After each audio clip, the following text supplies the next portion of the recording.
Miren, a mí me da mucho gusto presentarles a Mario Santiago Jiménez. Me da mucho gusto porque, bueno, por un lado aceptó la invitación que le formulamos, eh, y por otro lado porque siempre da gusto cuando uno es profesor que quien fue su alumno venga a darnos una clase, ¿no?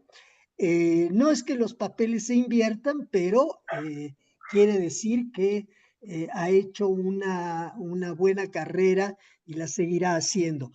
Mario es eh, licenciado en historia por la UNAM y luego los dos posgrados son del Instituto Mora, donde trabaja actualmente como profesor e investigador. Y bueno, el tema que ya lleva un rato trabajando justamente es el de las extremas derechas, o no sé, nos dirá si también le podemos llamar indistintamente derecha radical. Yo sí, son intercambiables los términos, pero bueno, en dado caso, si no estás de acuerdo, Mario, nos lo dirás. Y bueno, Mario me pidió que le hiciera una suerte de, no guión, pero sí de temáticas, de preguntas que son las que nos interesan, eh, y que, bueno, yo le proporcioné creo que 3 o 4 preguntas, ya no recuerdo, eh, pero por supuesto, le dije que las ordenara como quisiera, por donde quisiera empezara y finalizara también de acuerdo a lo que él considerara pertinente, ¿no?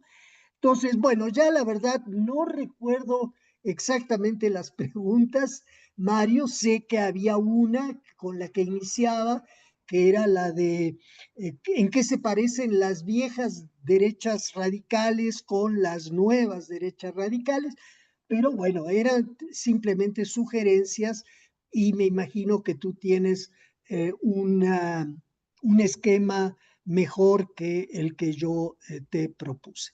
Entonces, te oímos, Mario, y bienvenido al grupo y a esta charla. Muchísimas gracias, buenas tardes. Muchas gracias por la invitación. De verdad me emociona mucho estar acá, efectivamente porque estoy platicando con colegas y con profesores a quienes he leído y escuchado. Entonces, bueno, es para mí de verdad emocionante. A lo mejor no es el tema más cómodo, hay que decirlo, pero es, digamos, uno de los temas centrales hoy en día en la agenda, en la sobremesa, en los medios, no en todos, pero ahí está el tema. Em, bueno. A ver, yo soy historiador de formación y me he dedicado sobre todo a trabajar con grupos anticomunistas, radicales, juventudes, católicos, nacionalistas católicos, etcétera.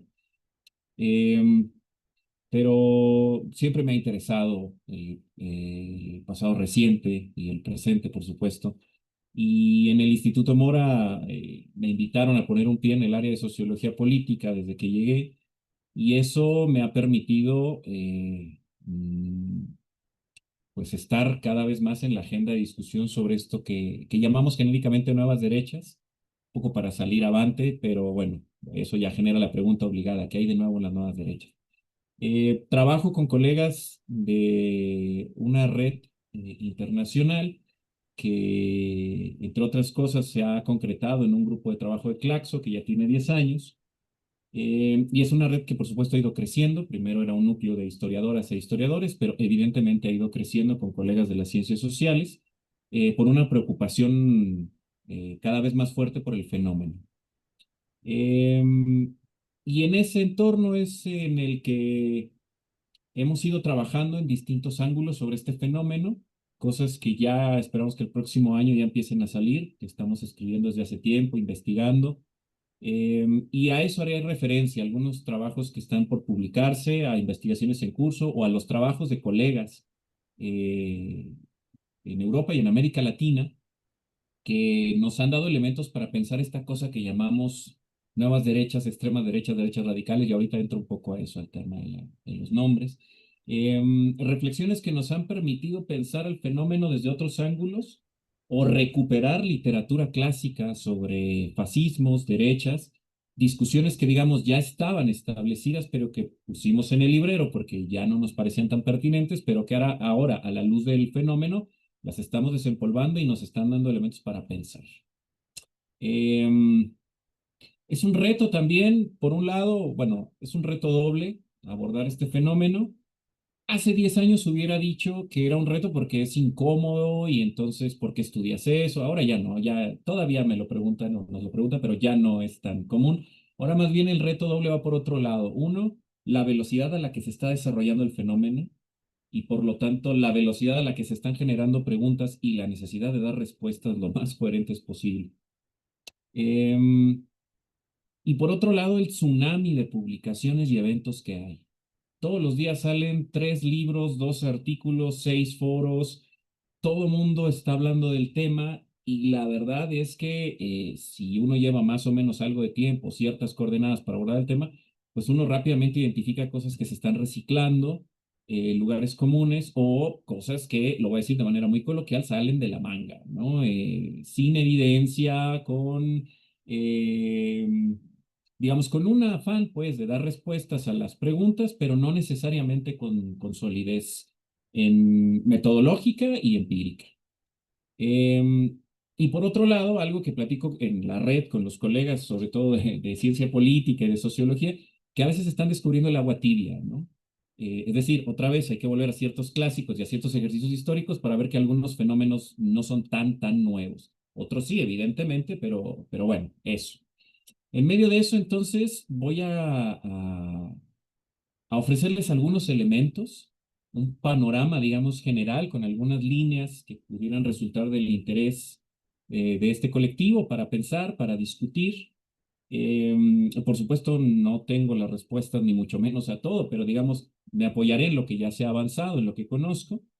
Em, y bueno, me voy a guiar en efecto por los ejes que el profesor me proporcionó, porque claro, cada público, para decirlo de alguna manera, piensa de manera distinta y tiene distintos intereses sobre el mismo fenómeno.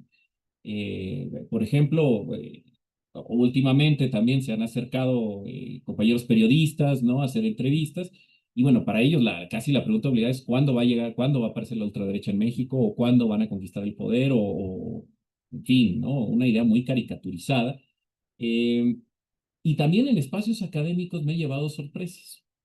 Entonces me voy a guiar efectivamente por el eje porque me parece coherente y me permite estructurar un poco esta exposición. Y entonces empezaría por lo más básico, que es volver a las definiciones. No me voy a detener mucho en eso porque hay una discusión amplia sobre por qué no son sinónimos derecha, conservadurismo, reacción, fascismo, etcétera. Aunque permitan identificar fenómenos similares, no responden a lo mismo. Em, pero en principio, si recuperamos la noción básica de Bobbio, que utiliza esta fórmula de libertad e igualdad para pensar la frontera entre izquierdas y derechas, discutible, pero digamos, si intentamos avanzar por ese lado, podríamos convenir que en general todas las derechas hoy en día, radicales o no tan radicales o moderadas, pero que cada vez se están disfrazando más de radicales para tener legitimidad en el espacio político, eh, regresan al principio de las desigualdades, de reconocer desigualdades como un principio, como un elemento inherente a la sociedad, desigualdades en distintos sentidos, desigualdades, por supuesto, de género, que es uno de los temas centrales hoy en día, pero uno clásico también, desigualdades de clase, ¿no? De pertenencia socioeconómica, desigualdades incluso raciales, ¿no? Aunque ya no utilizamos el término, pero ahora se ha activado otra vez en el discurso político en Europa, en Estados Unidos y cada vez más en América Latina, en algunas regiones, de eso hablaré más adelante. Pero en fin, desigualdades. Y cómo estos ejes de desigualdad son los que estructuran a las sociedades y les han permitido históricamente desarrollarse. Entonces, ese elemento como fundante del pensamiento de las derechas y para ubicarlas en una geometría política, ¿no? Nos permite pensar, me parece, y marcar una distancia de lo que podríamos llamar izquierdas o pensamientos progresistas.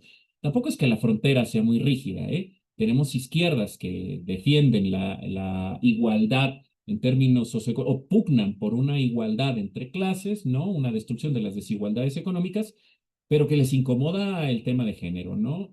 O que son capaces de tener una agenda muy progresista, pero que las desigualdades estructurales les incomodan, en fin, no me meto en más detalles. El punto es que si volvemos a libertad e igualdad, podemos tener una aproximación que nos permita avanzar en esta discusión y rebasar también un poco la idea de que no, de que izquierda y derecha son caducos, no nos permite ver el mundo, etcétera, etcétera.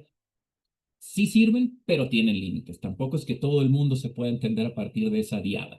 Al final de cuentas es pensamiento moderno y nos permite entender el mundo, pero con ciertos límites. Ahora, además de las desigualdades, y esto es lo que se ha vuelto interesante con esto que llamamos nuevas derechas, el tema de la libertad se ha vuelto también, digamos, sí un criterio para pensar izquierdas y derechas, pero también se ha vuelto una herramienta en el discurso de estas llamadas nuevas derechas, que han resignificado o intentado resignificar el concepto de libertad, lo han reciclado del pensamiento más radical, del liberalismo radical en su versión casi anarquista, pero la han resignificado con una mezcla que es, casi siempre es forzada del neoliberalismo. Y tenemos un híbrido extrañísimo, pero que ahorita que hablemos de las redes sociales veremos que no importa la falta de coherencia, desde un punto de vista más sólido, más científico, digamos, sino cómo esto le hace sentido a las nuevas generaciones que están apropiándose de esa idea de libertad. Cuando pensamos en Bobbio, entonces, igualdad y libertad son los criterios para pensar la diferencia entre izquierdas y derechas. Em, pero pensamos que también libertad se ha vuelto una herramienta, un arma, resignificado por estas nuevas derechas. Y me parece que el extremo, y ahí viene la discusión sobre si es extremo, radical o no, yo no es que esté peleado con el tema del término radical. Lo único que me parece interesante, una discusión que propone un historiador italiano radicado en Barcelona, que es Steven Forti, tiene por ahí un par de textos, Extremas Derechas 2.0 y otro sobre la crisis de las democracias, no recuerdo exactamente el título, también en siglo XXI los dos.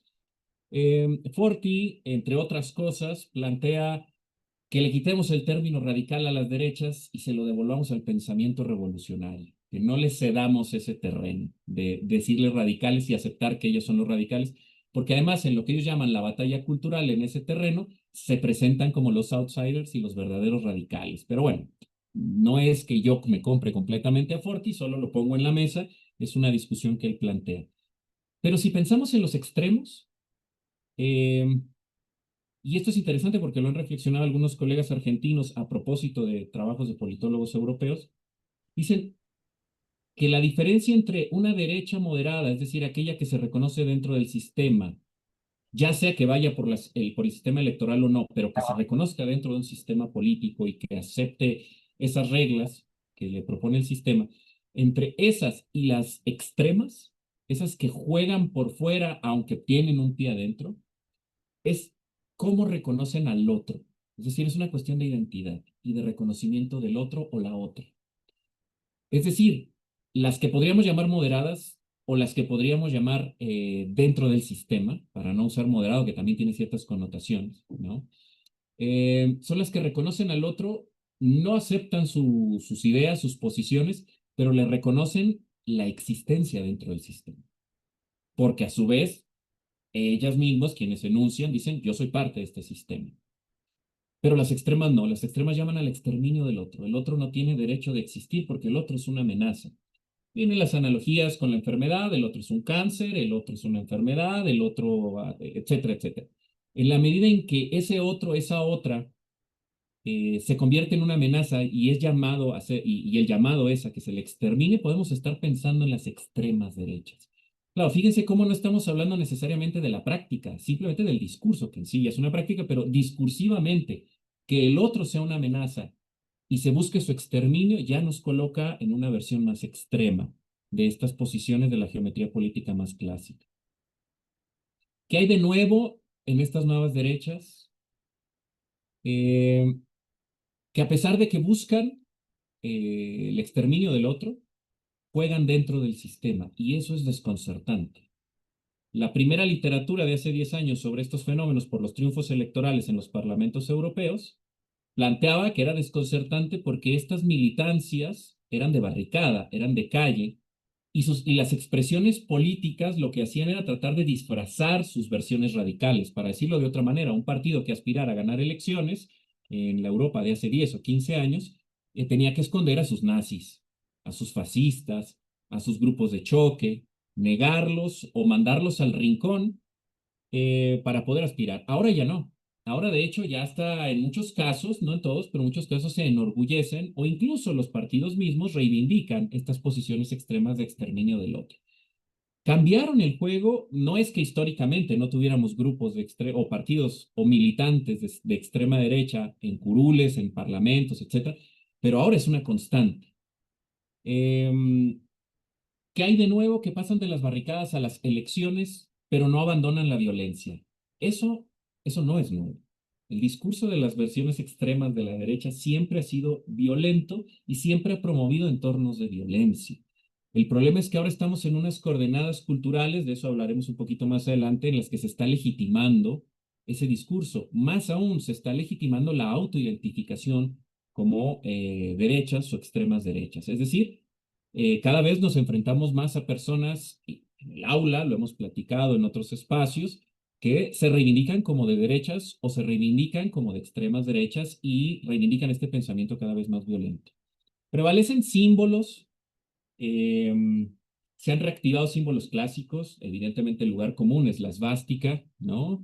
Pero algunos otros símbolos que a lo mejor no son tan conocidos como el águila imperial, que se asocia con el nacionalismo y que ahora, por ejemplo, está circulando en redes, entre grupos juveniles, que no necesariamente se reivindican como grupos políticos de extrema derecha, pero que estos símbolos los están absorbiendo. Eh, Narrativas cortas, eso también es interesante. A diferencia de las grandes militancias de la extrema derecha histórica del siglo XX, en la que el discurso era estructurante de una versión del mundo y por lo tanto había que asimilar un corpus discursivo más amplio, ahora nos enfrentamos a narrativas cortas. Eso tiene que ver un poco con los vehículos, ahorita hablamos de eso, de las redes sociales, pero también con la falta de un corpus ideológico amplio. Esto es bastante nuevo en las nuevas derechas. Cuando hacen análisis del discurso, los colegas de ciencia política, por ejemplo, que están haciendo grupos focales o los que están haciendo análisis del discurso político, pues, cuando lo fragmentan, lo que encuentran son narrativas muy cortas que están disputando sentidos comunes muy específicos, no corpus ideológicos amplios, como las grandes líneas de pensamiento o los grupos, las experiencias históricas más amplias. Algo que continúa también, digamos, algo que no es tan nuevo, es el tema de la emotividad. El tema de la emotividad que ha sido fundamental en el discurso político para movilizar, hoy en día es uno de los elementos centrales. Hay una continuación. Lo interesante, obviamente, lo que cambia es el contenido, es decir, qué tipo de emociones y en qué contextos, más bien, en el nuevo contexto, qué tipo de emociones específicas son a las que están apuntando quienes promueven esta discursividad de las nuevas derechas. Em, una cosa nueva también, que es bastante interesante, es que a diferencia de experiencias históricas previas, eh, estas nuevas derechas no piden militar, no piden una afiliación, no piden un carnet de militancia, no te piden que te integres a círculos de estudio, a seminarios, a grupos a los que tienes que entregarles 6 de tus 7 días de la semana, ¿no? Lo que piden en principio, cuando hacemos el recorrido, ahorita hablamos de alguna de esas trayectorias, lo que piden en principio es que me sigas en las redes sociales, dame un like o simplemente circula entre tus contactos este mensaje. Ese es el principio, eso es bastante interesante, porque uno pensaría que gradualmente les van pidiendo que se integren a una militancia, pero como la mayoría de estas experiencias carecen de estructuras partidistas, de hecho lo que pasa generalmente es que el partido viene después, incluso en el caso de Estados Unidos con Trump, que es lanzado por el Partido Republicano, no es la estructura del Partido Republicano la que lo sostiene, entonces no invita a sus seguidores a que se afilien a esa estructura, sino que ya que existen como movimiento, crean las estructuras. Esto es interesante porque no están pidiendo que militen, ¿no? Para decirlo de otra manera, el perfil del militante ya cambió, ¿sí? Y vamos a hablar ahorita de algunas trayectorias para pensar un poco eso, estos perfiles de las nuevas derechas, sobre todo con jóvenes. Y algo que platicaba con el profesor en una charla que tuvimos, es que estas nuevas derechas extremas, en su versión extrema, no han presentado hasta ahora una idea estructurada de sociedad. Ahí hay una diferencia con el fascismo histórico, por ejemplo. Es decir, hay una idea histórica de sociedad, y el profesor me lo señalaba, claro, pues, el corporativismo, por supuesto, pero hay una idea de sociedad. ¿Cómo debe ordenarse? ¿Cuáles son sus estratos? ¿Qué lugar ocupa cada quien y a qué debe jugar cada uno dentro de esa sociedad? Y por extensión, un proyecto de Estado. Tan utópico como quieran, pero un proyecto de Estado. Acá lo que vemos es que no hay un proyecto de sociedad, hay una serie de aspiraciones y de coordenadas moralizantes, de exterminio del otro, pero no hay una idea de cómo se organiza esa sociedad después de ese exterminio del otro. Y la idea del Estado, ahorita hablaremos un poco más a detalle en la agenda política, la idea del Estado no se presenta estructurada, no hay un programa, no hay una agenda, un corpus ideológico, sino que se van construyendo sobre la marcha, aunque hay una serie de consensos. Ahorita hablamos de ciertos elementos, ¿no? Que están ahí en esas agendas. Eh, Algunos de estos elementos entonces podríamos caracterizarlos como nuevos, pero en el fondo siguen planteando desigualdades y el exterminio del otro. Y la libertad, digamos, ese dilema que alguna vez lo recordaba a propósito de las clases con el profe, el dilema de seguridad-libertad es un dilema que ahí está en la mesa otra vez, y ahorita hablamos del caso Bukele. No en todos los casos está tan presente, en algunos sí. Frente a libertad se presenta la seguridad. ¿Quieres más libertad? Renunciarás a la seguridad. ¿Quieres más seguridad? Tienes que renunciar a libertades. ¿Sí? Bueno, a grandes rasgos, este sería como una serie de elementos para pensar, para empezar a problematizar, para discutir estas nuevas derechas que buscan el exterminio del otro. Mm, ¿En qué contexto es que hacen sentido estos personajes? Y yo uso una imagen cuando hablo con colegas, con estudiantes, un poco también para pensar o para rebasar la idea de que aparecieron casi mágicamente o que cayeron del cielo o que se multiplicaron, ¿no? Porque eh, por factores no explicables. A ver, siempre hay un loco hablándole a las palomas en la plaza, le digo a los estudiantes. Puedes pasar un día, puedes pasar al día siguiente y siempre está esa persona a quien tú ves como un loco que le está hablando a las palomas y les está diciendo que algo está mal y que el mundo se tiene que reordenar, ¿no? Todo muy bien. Claro, una semana después ya no son palomas, sino que son palomas y dos personas, que por curiosidad se acercaron a ese personaje al que ya no lo ven como un loco, sino como una curiosidad. Y un mes después pasas por el mismo lugar y ya no son palomas, ya tienes 10 o 15 personas que ya no solo no le dicen loco o lo ven como curiosidad, sino que dicen, mira qué interesante lo que dice esta persona. Y un semestre después pasas y el personaje ya está en un templete y tiene un discurso y hay una multitud que ya no solo dice que interesante, sino mira, aquí está la solución. Y entonces les digo, es el mismo loco, ¿no? Que le hablaba a las palomas. ¿Qué pasó?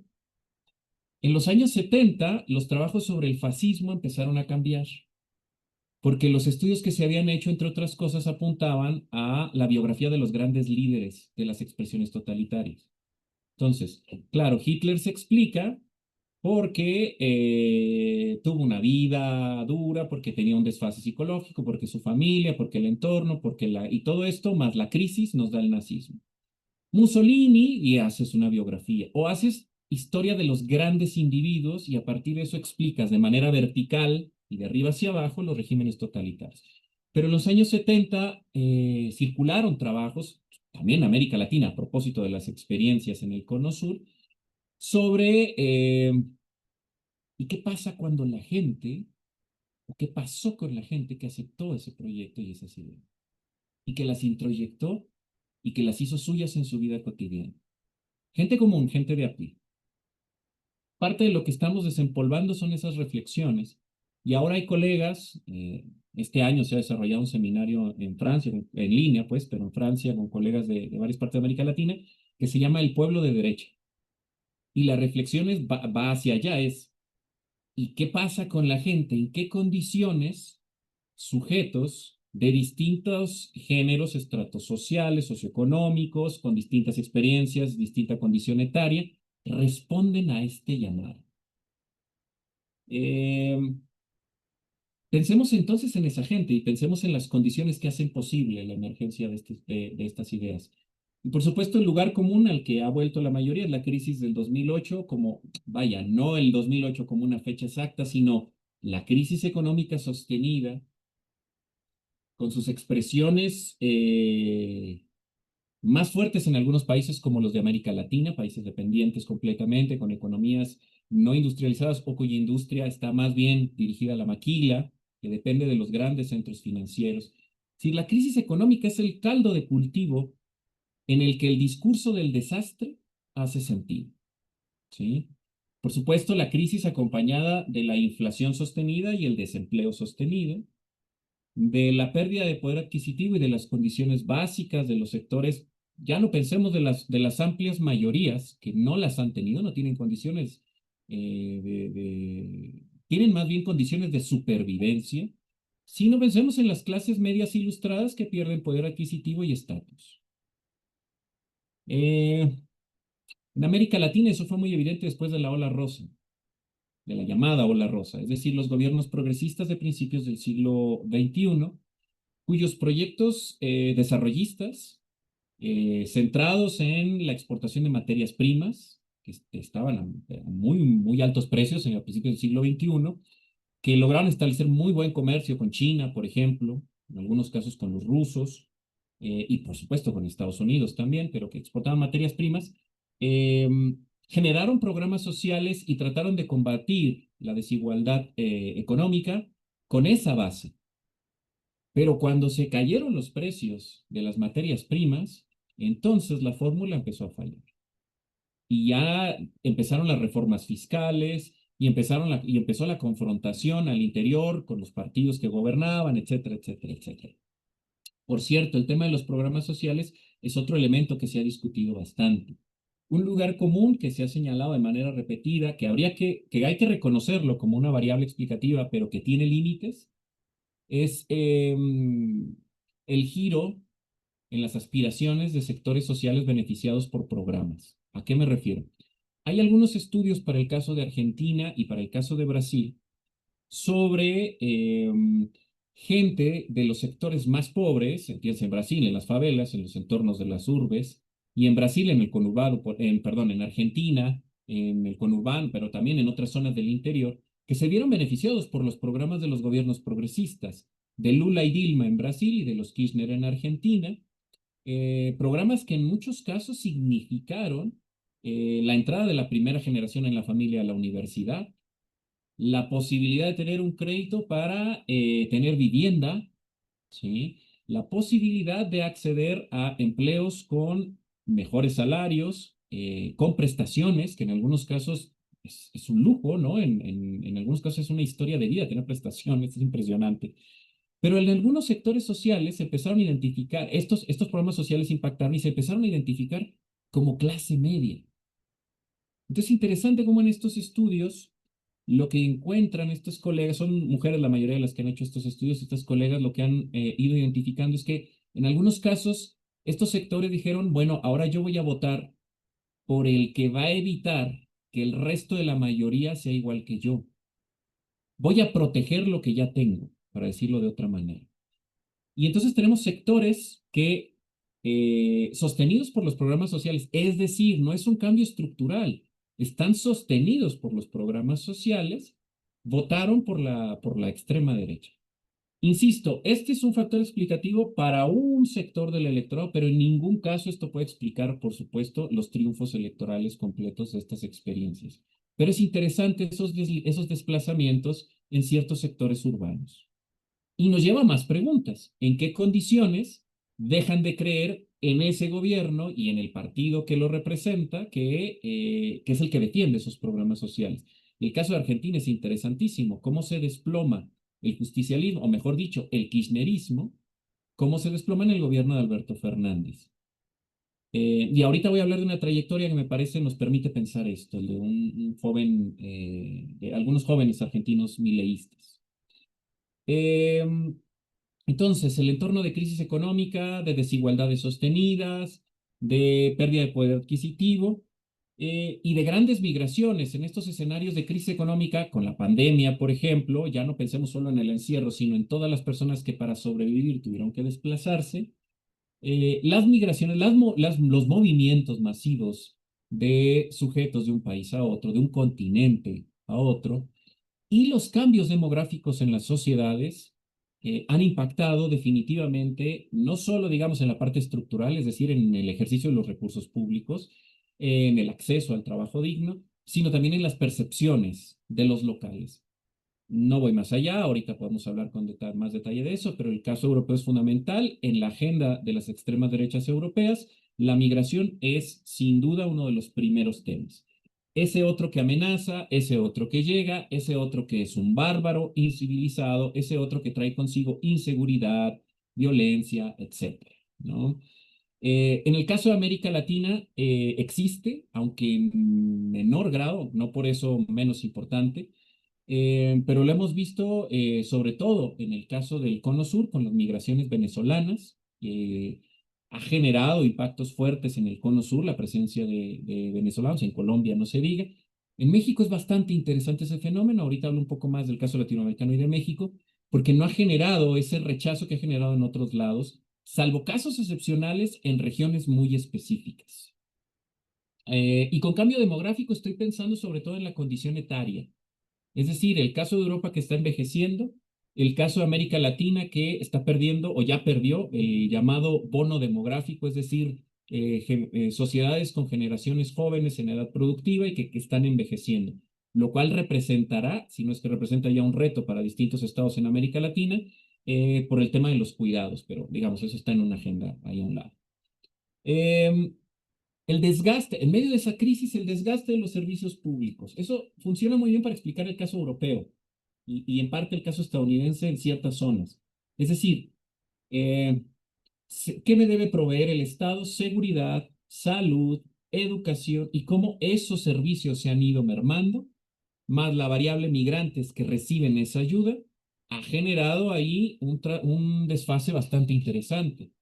Una parte fuerte de la militancia de los afiliados y de los votantes de AfD en Alemania, que es la extrema derecha alemana, el segundo partido más votado, que ya tiene presencia en el Parlamento Europeo, varias gubernaturas, etcétera.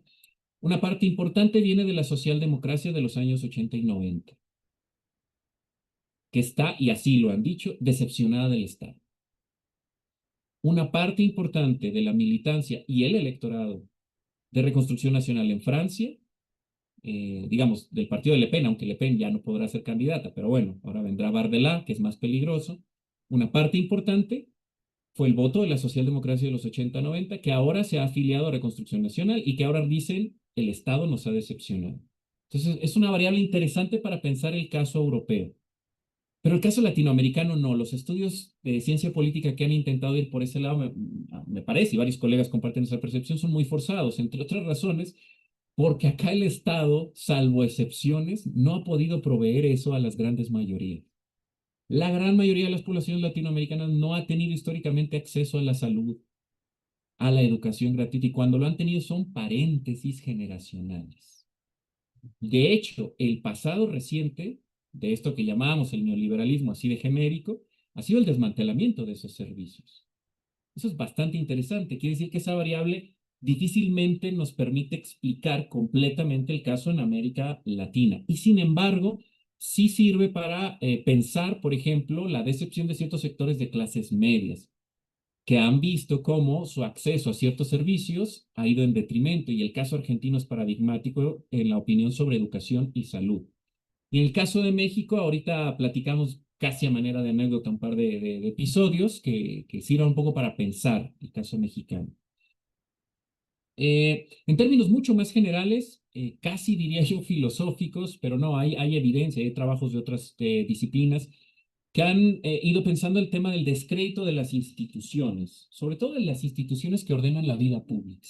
Es decir, ahorita que decíamos servicios públicos, pensamos en el descrédito del Estado, esa abstracción, ese conjunto de instituciones que administra la vida pública, pero que digamos el descrédito de esa institución, pero con ella el descrédito de los partidos políticos como esos entes que son capaces de representar o canalizar las demandas de un sector social, Más amplio en muchos casos, la crisis y el descrédito de los sistemas de partidos tradicionales. Por eso también no es extraño que los candidatos de la extrema derecha y los partidos que los apoyen, se presenten generalmente como outsiders, como no políticos o que vienen fuera de ese sistema que ahora está en descrédito.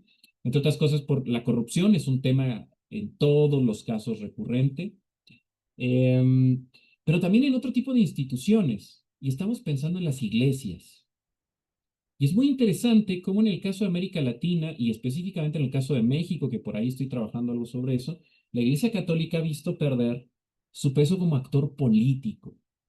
Y eso es muy interesante, porque se suma esta lógica del descrédito de las universidades y del pensamiento científico en general, y cada vez hay más estudios sobre los pensamientos conspirativos, sobre los grupos de terraplanistas que están creciendo, los que siguen sosteniendo que la Tierra es plana, de los antivacunas, de quienes creen en las teorías de la conspiración como los reptilianos, que están creciendo, y de más clásicos, digamos, una versión más clásica, aquellos que leen los protocolos de los sabios de Sion. Lo que nos muestra eso es que es un vacío que se llena. En la medida en que una iglesia católica tradicional o cristiana más tradicional no ofrece respuestas a la salvación, son otras cosas las que llenan eso, las respuestas sobre el mundo. De la mano con eso también ahora lo que los últimos meses, ¿no? Que ha circulado en análisis, en artículos de opinión, etcétera, el descrédito de los organismos multilaterales, ¿no? La ONU puede decir algo, pero no le importa al resto de los países, y mucho menos a Estados Unidos, etcétera. Entonces, digamos, el descrédito de estas instituciones, pero ese descrédito no puede quedar solo, es decir, otra vez la lógica, la idea del vacío, no puede quedar en el vacío, se tiene que llenar con algo. Y ahí es interesante cómo estas en redes sociales, cómo han circulado sobre todo estas explicaciones de teorías conspirativas y cómo estas han sido captadas por las estructuras de los partidos y de las organizaciones de extremas derechas. Fíjense que cómo lo estoy diciendo. No estoy diciendo que las promuevan o que las hayan generado las extremas derechas, sino que están captando a quienes se integran a estos círculos, a estos espacios, vamos a decirle espacios virtuales de sociabilidad, en los que comparten estas ideas, y algunos de ellos son captados por las experiencias de las extremas derechas. Y ahora estoy trabajando con unos colegas que tienen un seminario sobre religiosidad y estamos trabajando sobre teorías de la conspiración y sobre el caso mexicano, y es muy interesante los procesos de captación y cómo están creciendo las experiencias de la luz del mundo, por ejemplo, que ya era grande, es conocida, pero está creciendo cada vez más. Digamos, ahí es interesante, pero con cada crisis que tienen, crecen. Pero están creciendo también las que podríamos llamar, aunque no es el término exacto, sectas, con prácticas religiosas fuera de las instituciones. Tal vez las con las que estamos más familiarizados es la Santa Muerte o el llamado San Juditas, etcétera, están creciendo de una forma exponencial. Bueno, digamos que en esas condiciones, regreso a la imagen, esa caricatura que les decía de la plaza. En esas condiciones es que podemos ir pensando cómo pasa de un grupo de palomas escuchando a un sujeto que yo pienso como un loco a un personaje que parece que tiene un discurso estructurado y con un montón de gente que está aceptando esa respuesta. En la medida en que el diagnóstico que está ofreciendo es de crisis y de caos. Y frente a esa crisis y a ese caos necesitamos soluciones inmediatas. Hay un componente importantísimo de mesianismo en este discurso, de salvación, de promesa de futuro, pero a corto plazo. Eso es bastante interesante. Ahorita me muevo por el lado del discurso y la agenda. Las redes sociales es el otro factor que es importante tomar a consideración. Digamos, discursos que se comunican a velocidades o de forma masiva. Sabemos que el siglo XX se caracterizó, entre otras cosas, por eso, pero ahora no nos habíamos enfrentado a esto. Al volumen y la velocidad a la que podemos circular esos discursos.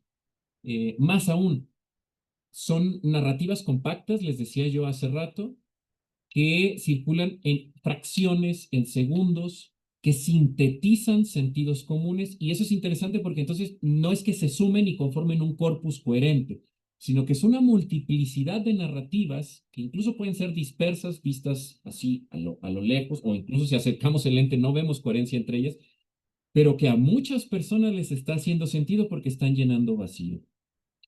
Cuando hablamos de redes sociales y extremas derechas o nuevas derechas, estamos hablando de nuevas formas de socialización, de circulación de símbolos, de repensar otra vez el papel del discurso, pero ya no el discurso en sus formas más tradicionales, sino en un seccionamiento, en un discurso que está tratando de generar antes que un sentido, antes que un orden, una empatía, eso es importante, y que nos permite hablar de sujetos concretos con infraestructuras detrás, que son los influencers. Ahorita les hablo de un ejemplo rápido para que pensemos el caso de los influencers, que además paradójicamente son parte de este circuito de la crisis. Eh, Cada vez más los estudiantes de historia, las y los estudiantes de historia, no todos, no voy a generalizar, pero ahora es una respuesta que yo encuentro más en los grupos y no la encontraba hace unos años. ¿Por qué entraste a estudiar historia? Porque tuve una maestra, porque en mi casa, porque hay libros. Bueno, ahora muchos de ellos la respuesta es quiero ser influencer y hacerme rico con la historia en las redes sociales, de forma exponencial en los salones. Es bastante interesante. Claro, responde entre otras cosas a la necesidad de un ingreso más rápido. En cifras gruesas, estamos viendo un descenso sostenido del ingreso a la educación superior en América Latina y cifras sostenidas de deserción. Hay una decepción de la educación por parte de los jóvenes. Les parece que es demasiado tiempo y que no reditúa. Y que una vez que salgan, no van a tener un empleo digno. ¿Sí? Entonces, con ese escenario hay que buscar otras salidas. Y ahí es donde el discurso del emprendedurismo, el término es espantoso, pero es el que se utiliza, es la idea del individuo, que es el discurso clásico del hombre que se hace a sí mismo, que forja su destino, pero adaptado al siglo XXI, entra, pero como cuchillo en mantequilla. Y la posibilidad de volverte un influencer en las redes sociales, no necesariamente con algo que a ti te interese, sino con algo que impacte en los sectores que estén dispuestos a seguirte, te permite monetizar, es decir, tener ingresos. Tenemos varios casos de influencers en Estados Unidos que, sin tener ningún compromiso político, ideológico, se han vuelto tales eh, porque les permite un nivel de vida que no tendrían como profesionistas. Por eso decía yo que esto se conecta directamente con la crisis, con la parte económica, directamente. Eh, si vamos bajando, bueno, acá, eh, bueno, antes de bajar a América Latina, nivel internacional. Bueno, habría que hablar de algunas redes internacionales estructuradas que están promoviendo este tipo de discursos y de prácticas y de procesos electorales, etcétera. Atlas Network o la red Atlas es uno de los básicos para pensar esto. Ahí podemos ver, entre otros actores, al ilustre escritor peruano Mario Vargas Llosa, uno de los promotores, que además era financiado por parte de la red, pero que funcionaba como uno de los múltiples nodos. Pero es una red de intelectuales y de personajes de la economía, que pueden ser financieros o no, que circulan capitales, prácticas, pero no digamos, no quiero que caigamos en la teoría de la conspiración, no es un grupo que está planeando cómo derrocar gobiernos, ¿sí? Son grupos que comparten experiencias, know-how y que ven por el beneficio de sus intereses particulares y que han conformado una red que tiene, entre otras cosas, editoriales, servicios de diseño de contenidos de redes sociales, etcétera, etcétera. Les puedo pasar un par de referencias de colegas que los han estudiado a fondo y es muy interesante lo que han ido registrando. CEPAC, que ha sido muy citada para el caso mexicano hace poco, porque hemos tenido las reuniones de CEPAC. La conferencia, digamos, la CEPAC, que es esta cosa de conservadurismo republicano y que también la prensa lo ha convertido en una red, pero no es tal.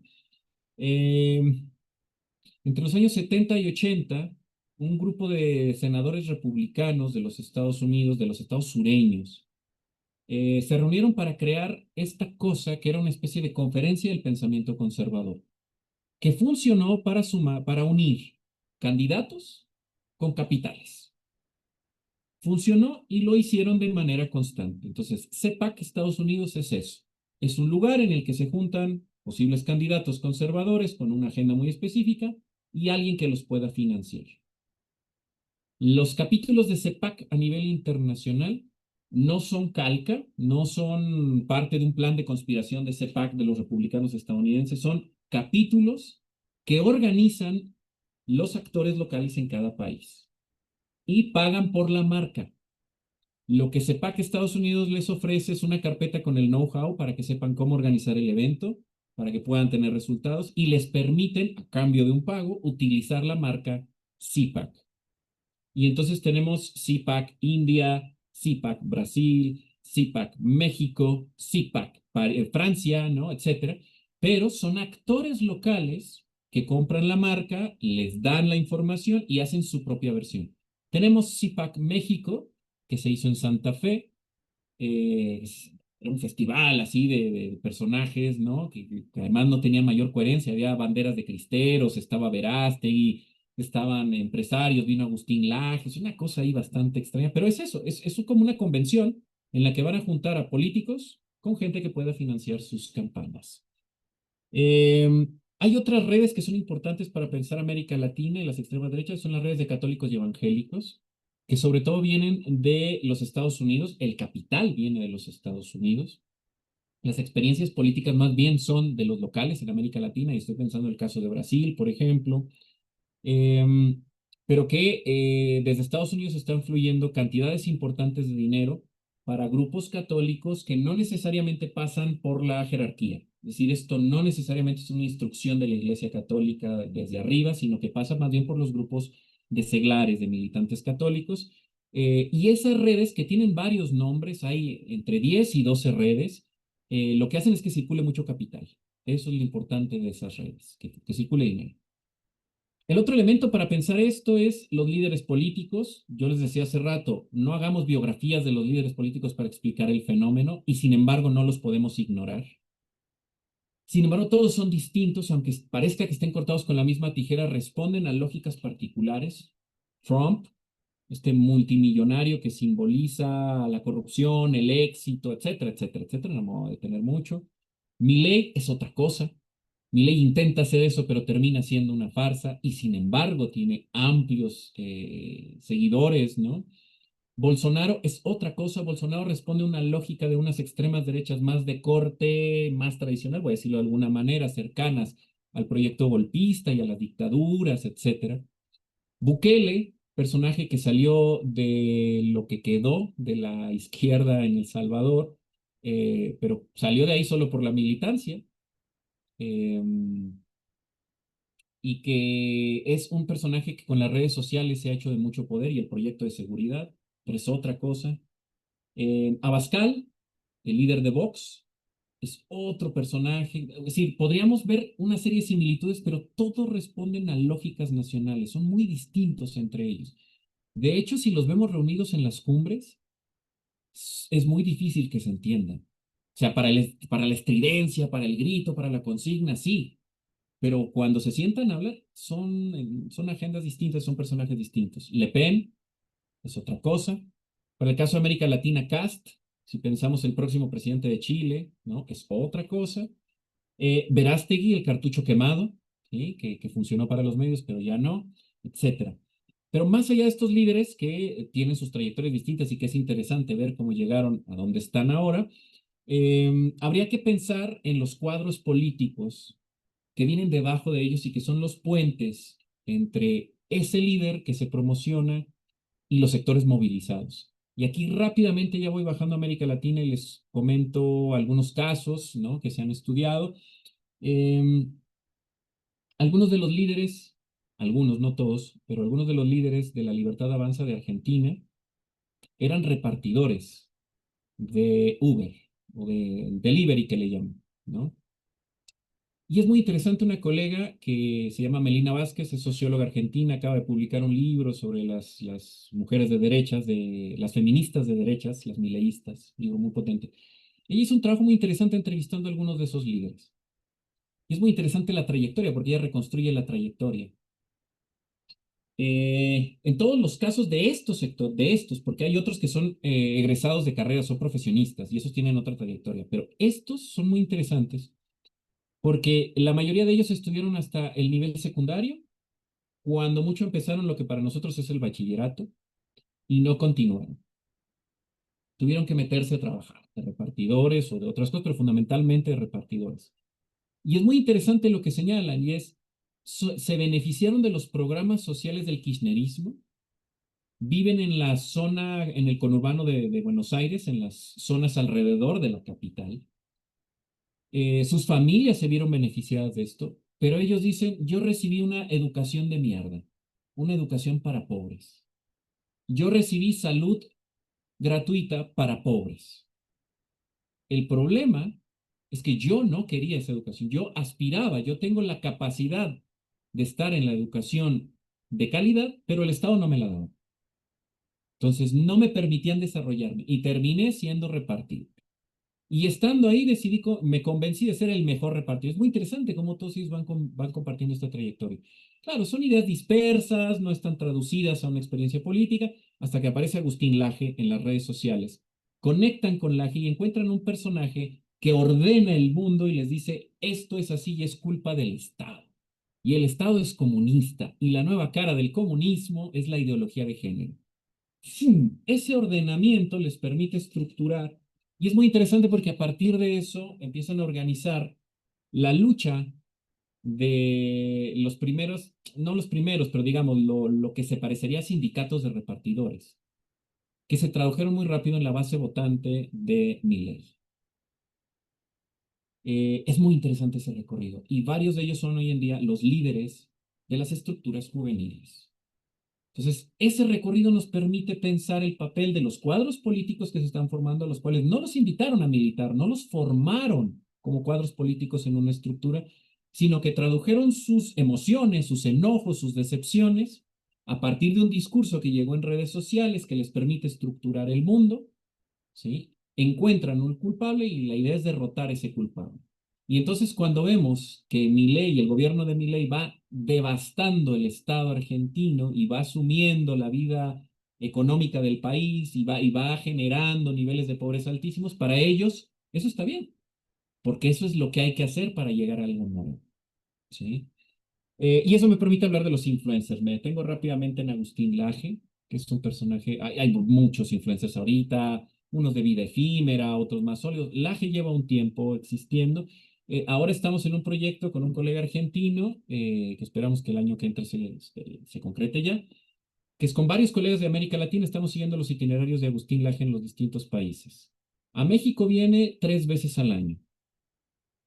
A otros países va 5 o 6, depende del escenario político y si hay elecciones.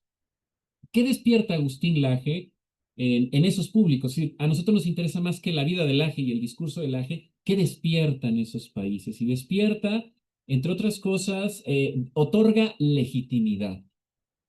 Es decir, llegar con Laje y que te presenten el estrado te da legitimidad y ha activado a distintos personajes, influencers e ideólogos en México de mucha menor estatura, pero los ha legitimado y ahora tenemos pequeños Lajes mexicanos en distintas regiones del país. En la Ciudad de México, Agustín Laje metió 3,000 personas en un auditorio evangélico. En San Luis Potosí y en Zacatecas, 8,000. En Ciudad Juárez, otros tantos. Electoralmente no son representativos, son números muy pequeños, pero culturalmente son de alto impacto. Impacta sobre todo en sectores juveniles, varones, y algo que yo registré para el caso mexicano, lo traigo a colación para que podamos pensar este asunto. Aquí existía un influencer que se llama el Temach, ese es su nombre artístico.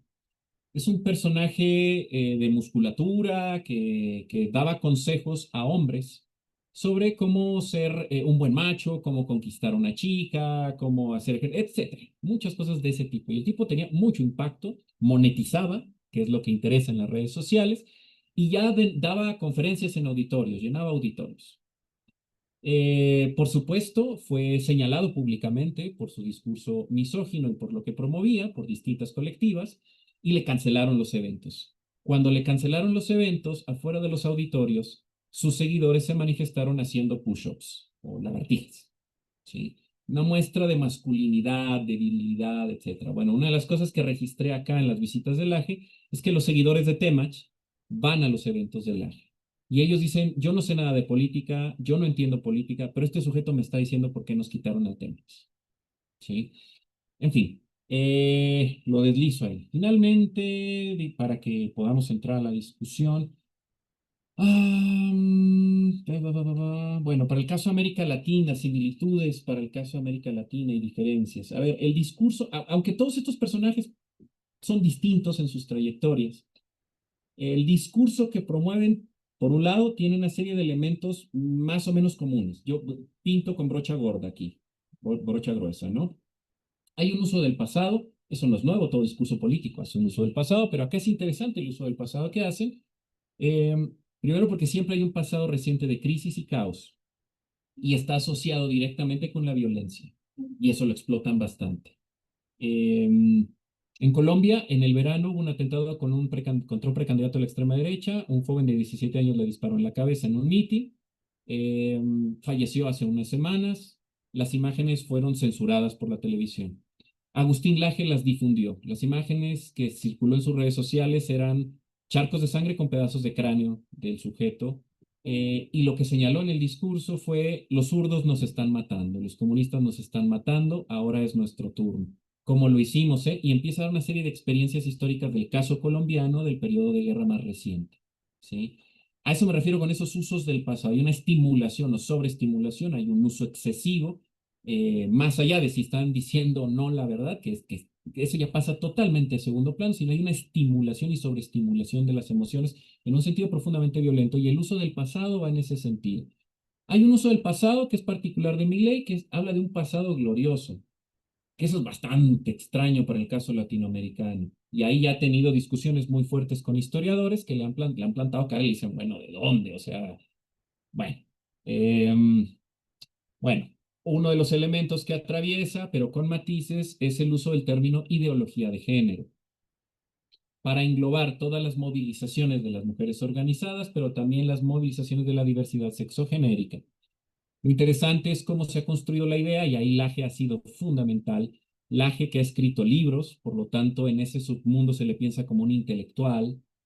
Laje, que está terminando, ya concluyó su doctorado en la Universidad de Navarra con el Opus Dei, y Laje, que está en redes sociales, que tiene todo un constructo muy interesante en el que dice que la nueva cara del comunismo es la ideología de género. Entonces se ha activado en el discurso también el término comunismo. O sea, ya hay un dispositivo de Guerra Fría que se ha activado y que ha despertado, en el caso de los católicos, una memoria que podríamos remontar hasta el siglo XIX, si estiro mucho la liga. Se les piensa como disolventes sociales, tiene un componente moral, pero el asunto es que en todos está presente, en mayor o menor medida, este enemigo. Hay un nacionalismo particular que no acaba de ser un elemento central, que es anticosmopolita. Hay un uso de la libertad, lo hablábamos al inicio, ¿sí? Del concepto de libertad, pero de una libertad individual que siempre es coartada y que solo se puede conseguir a partir de la lucha. Hay el mencionismo, lo mencionaba hace rato. Eh, y hay agendas políticas, con esto voy cerrando. A ver, más allá del discurso hay una serie de agendas políticas que es importante señalar. Primero, hay unas de carácter urgente, es decir, en cuanto ganan, toman decisiones. Y en todos los casos es la administración del gasto público. No solo el recorte, sino la reorganización del gasto público, dirigido, entre otros casos, al ámbito de la seguridad. Y ese es el segundo elemento en la agenda política que es urgente, que es de carácter urgente cuando toman el poder, que es la relación con las fuerzas de seguridad. Inmediatamente dan manga ancha a cuerpos policíacos, cuerpos militares, eh, para que tengan la posibilidad de operar. Tercer elemento, mantienen la lógica de explotación de materias primas. Esto fue evidentísimo con Bolsonaro en Brasil, ¿no? Evidentísimo. Milei lo ha intentado y parece que lo va a lograr, pero no lo ha logrado hasta ahora. Pero hay una lógica otra vez de la vuelta a la explotación de las materias primas, a pesar de que no es un mercado. En fin, no me voy a detener en eso, pero ese es un tercer elemento. Y finalmente, el lugar de los hombres exitosos, de los hombres que sí son libres. ¿Quiénes sí son libres? Aquellos que tienen el capital, entiéndase los empresarios. Y hay un lugar, se les acomoda otra vez en términos públicos en el lugar que merecen.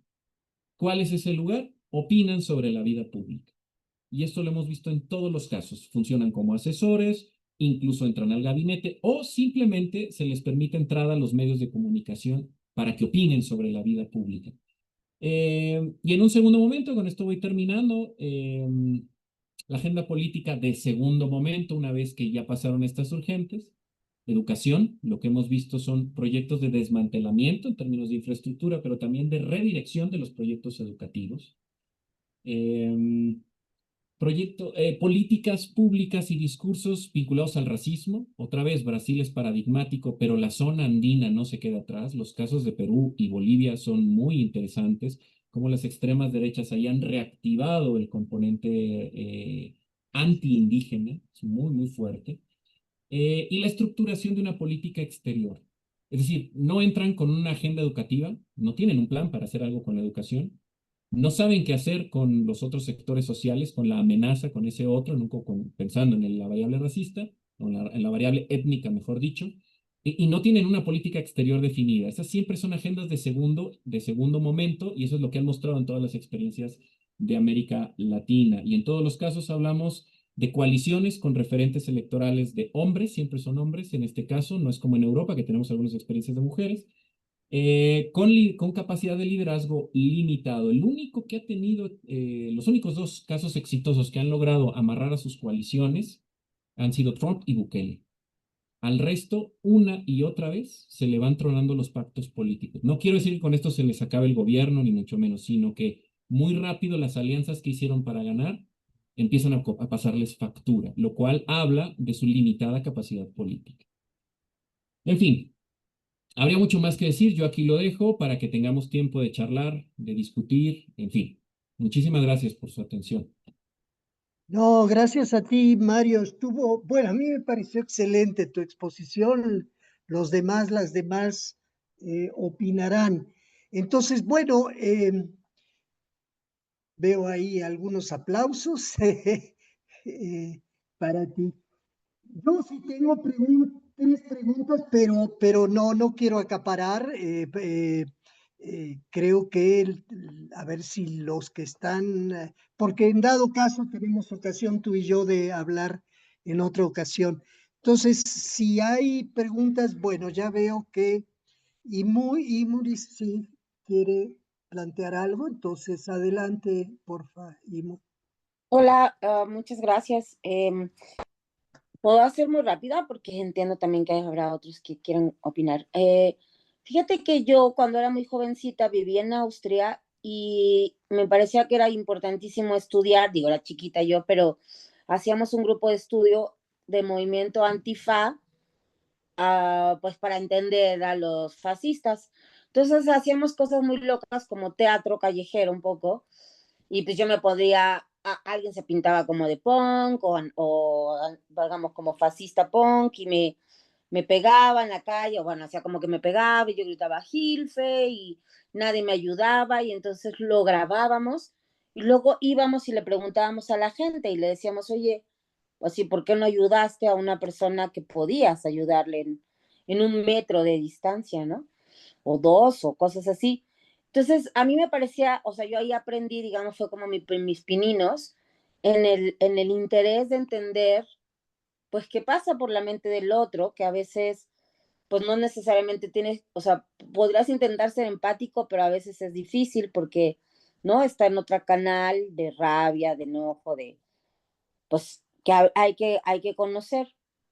Y bueno, luego un poco se me pasó, pero acá en México lo que trato de hacer cada tanto pues es estudiar, por ejemplo, bueno, ver a Chumel Torres, por ejemplo, ¿no? O sea, siento que hay ciertos personajes que van marcando una pauta y pues también verles sus propiedades, por decirlo así, ¿no? Que si son simpáticos, que si crean como un ambiente de cuatachos o cosas así que, bueno, cada influencer tiene su estrategia, ¿no? Pero algo que me parece que bueno, yo estudio con gitanos y algo que de repente que siento que se me va de las manos es entender esta relación de lo cristiano con lo sionista y que los gitanos de repente, pues bueno, hace unos años se volvieron muy cristianos, pero hace poco, hace unos justo 2 años, empezaron a relacionar a los gitanos con el cristianismo, con los judíos, y que sí tienen algunas cosas parecidas, otras diferencias muy fuertes y todo. Pero pues sí me llama mucho, mucho la atención esa parte, porque pues sí, han hecho un esfuerzo pues por pescarles de alguna manera, ¿no? En el cristianismo a los gitanos que pues habían castigado por la Segunda Guerra Mundial a los católicos, que no los habían ayudado y que habían estado en campos de concentración y todo. Entonces esa es como una línea de interés que te quiero preguntar. Y la segunda rápida es que nosotros somos antifascistas en Radio Zapote, que es una radio de la ENA. Y, por ejemplo, nosotros tenemos como medida, así como una línea, por ejemplo, justo no publicar imágenes donde haya gente, pues, que sea evidentemente de la derecha o haciendo ademanes o símbolos de la derecha. Entonces yo comenté en el grupo que el cartel tuyo yo no lo podía poner en mis redes porque justo tener esas imágenes es darle espacio porque la gente no lee. O sea, tú podrás decir, va a abrir y va a decir, hay una charla antifascista, pero a veces la gente de verdad no lee, o sea, no lee en las redes, no es tan inmediato todo. Entonces, bueno, preguntarte un poquito de eso y pues agradecer mucho la charla de hace ratito de hoy. Listo, Silvana. Bueno, muchísimas gracias. Yo no encontré los aplausos acá, por eso no los puse. Yo tengo una duda, porque no, sí, más vale que está esta nueva derecha y me parece atroz, pero en la Argentina concretamente siento que detrás de la nueva derecha está la vieja derecha, que no se va a salir de atrás de bambalina porque está encantada de que este títere puede hacer todo lo que ellos quieran, ¿no? Y más también. Entonces ahí donde yo no sé, creo que son como una fachada de la vieja derecha, porque hoy, por ejemplo, me mandaron un artículo verdaderamente repugnante ¿cómo se llama? Bueno, ahora les voy a decir. Pero este que había sido ministro de Relaciones Exteriores de Israel, eh, bueno, ahora no me sale, Shlomo Ben-Ammi, eh, ya felicitando el nuevo plan de Trump, el tren de la paz, cómo va a ir el tren desde la India, va a pasar por Arabia Saudita, en fin.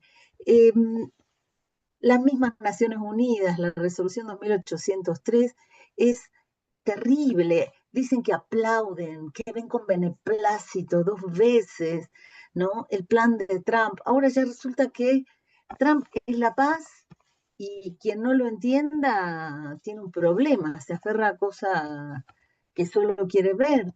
O sea, yo siento que hay algo de la vieja derecha que está muy vivo todavía, como para decir que está toda esta movida, porque claro, es un enigma saber cómo un tipo como Milei puede haber quedado y ahora refrendado todavía, ¿no? Las elecciones, pero no sé, a mí me preocupa muchísimo porque hay algunos detalles que tú describes respecto de la crisis económica y la inflación, que también hace pensar en la Alemania de pre-Hitler, ¿no? Toda esa crisis económica. Uno piensa en Berlín, Alexanderplatz, ¿no? No sé, te pregunto, ¿cómo es esto? Porque estoy de acuerdo, la agenda esta militar, darle a Patricia Bullrich todo para reprimir, mismo la Antártida ya está también, digamos, casi en juego, la relación con Israel para los recursos, no sé, pero es algo donde me parece que hay un plan claro de la oligarquía de siempre de la Argentina que no dejó de estar ahí presente. Esa es mi pregunta, ¿cómo lo ves? Gracias. Clara, adelante. Sí, muchas gracias por tu explicación que fue muy, muy clara.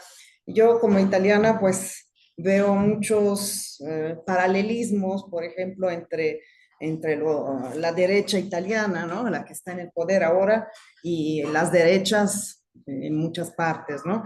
Por ejemplo, el lema Dios, patria y familia es el lema con el que ahorita vimos, ¿no? Que lo lanzaron con esta supuesta manifestación de la generación Z, que resultó ser la derecha, la marea rosa, nada más disfrazada de jóvenes, ¿no? Pues es el lema con el que ganó Giorgia Meloni, ¿no? En Italia. Y todos esos argumentos en común, como la ideología de género, ¿no? Que llevan años diciendo que existe la ideología de género y que hay que ser anti-woke, porque la ideología, el políticamente correcto, hay que aborrecerlo porque es tremendo, ¿no? Desde un punto de vista ideológico, pero también, digamos, esos puntos en común de la crisis económica del proletariado, sobre todo de las clases bajas, que a raíz de los cambios socioeconómicos que se dieron en los 90, en los años 2000, y actualmente, ¿no? Que siguen, ¿no? Que ha erosionado la capacidad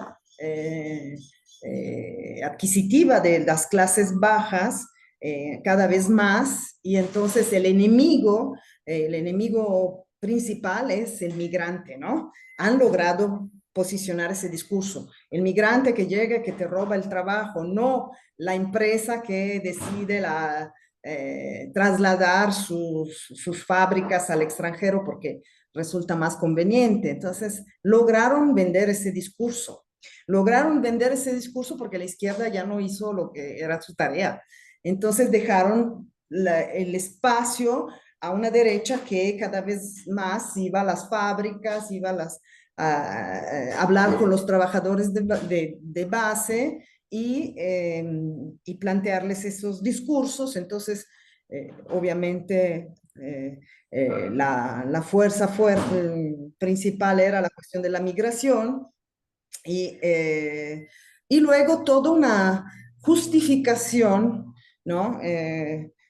Que creo que comparte con el caso, por ejemplo, de Argentina, etcétera, del pasado, que todo está mal porque a partir de la Segunda Guerra Mundial, digamos, de la República Italiana y pues todo el sentido antifascista de las instituciones, de la historia, de la educación, etcétera, ha llevado a la ruina completa y estábamos en manos de los comunistas cuando los comunistas nunca gobernaron en Italia. Bueno, en fin, pero esos son los discursos que se escuchan, ¿no? Y que han llevado a esa nueva derecha, nueva porque se disfraza, cambia de nombre, cambia de rostros, pero sigue siendo la misma derecha de siempre que conocíamos, del movimiento sociale y de otros movimientos, ¿no? Antes se llamaban Fronte de la Juventud, los jóvenes, ahora se llaman, ya no me acuerdo, pero bueno, en fin, tienen otros nombres, pero las agrupaciones son lo mismo, ¿no? Entonces hay muchos paralelismos entre derechas, lo que estoy notando, y se venden como lo nuevo porque durante muchos años no se podían considerar, o sea, ser fascista era realmente vergonzoso y ahora no lo es, ¿no?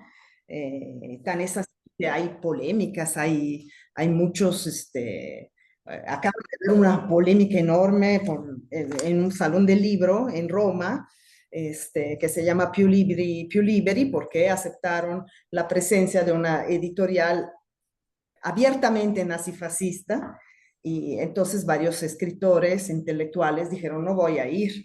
Y ahí hay toda una discusión sobre la pluralidad, etcétera, etcétera. Entonces, es muy interesante ver cómo trabajan a veces por canales paralelos, ¿no? Similares, las similitudes que hay, porque pues todo eso, esos discursos sobre todo que manejan, pues así como se critican en un lado, se pueden volver a criticar en otro lado, ¿no? No sé, bueno, son ideas, ¿no? Es una lluvia de ideas que tengo. No tengo una pregunta específica, pero quería solo compartir mi experiencia directa. Listo, bueno, a ver, te lo digo rapidito, Mario, y luego charlamos. Eh, Tres cosas, empiezo de lo último hasta el inicio de tu plática, tres cuestioncitas. Eh, yo creo que Agustín Laje es, bueno, es toda una ficha el hombre. Efectivamente, no es el único. Yo insisto que Alberto Venegas juega un papel ahí fundamental, pero bueno. eh, y hay algo curioso con Agustín Laje, porque puede ser rockstar ahí en una gran concentración que convoca a 3.000, 8.000 personas, pero tiene también toda un discurso muy armado eh, que va dirigido al propio gobernante o al futuro gobernante y que tiene toda la pinta de culto. En La batalla cultural, que es el libro grandote de Laje, ¿no? De 500 y tantas páginas, es un revoltijo de citas de autores, puede citar a Foucault, puede citar a Marx, a Gramsci, por supuesto, etcétera, etcétera, ¿no? Y ahí hay una dimensión, y entonces, digamos, se mueven en dos bandas, y eso hay que enfatizarlo. Ahora, el libro se llama La batalla cultural, y creo que ahí hay una dimensión de la narrativa de la extrema derecha que hay que tomar en cuenta y habría que explorarla más, ¿no? Bueno, primera cuestión. Segunda, me voy rápido. Eh, lo que relatas de Melina Vázquez y de su análisis de las mujeres libertarias, creo que no esto, digamos, contrasta un poco con otro estudio que ella hizo con jóvenes, pero no son jóvenes que reclamen el haber tenido una educación o el acceso eventual o fáctico a la educación de mierda. Se trata de jóvenes que se han incorporado relativamente temprano a la actividad laboral como repartidores, efectivamente, eh, y que en vez de ir a la universidad, leyeron libros de autoayuda y que están felices con eso. Pero eso implica que el Estado no interviene en sus vidas y que por lo tanto es un parásito que alimenta parásitos, ¿no? Entonces, no es la decepción de lo que las instituciones del Estado les proveen, sino que no han tenido incluso esa experiencia. Y entonces ya el último, a ver, yo no sé si te oí mal, Mario, pero me pareció entender que tú decías que esa extrema derecha cuando accede al poder político y a los puestos más altos del poder político se vuelve derecha moderada. Y entonces me acordé de lo que uno de los grandes autores en este momento sobre extremas derechas, el húngaro Gaspar Miklos Tamas, dice, y lo que él sostiene es que Víctor Orbán es un fascista, ¿no? Y que su fascismo justamente consiste en una narrativa que está centrada en torno al exterminio del otro, ¿no?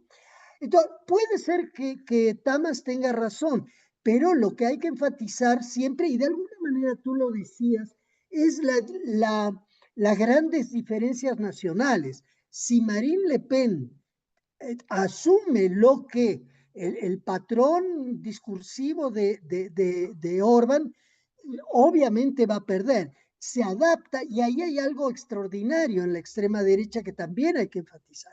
Por un lado, su adaptación muy inteligente a cierta, lo voy a decir así, a una idiosincrasia nacional.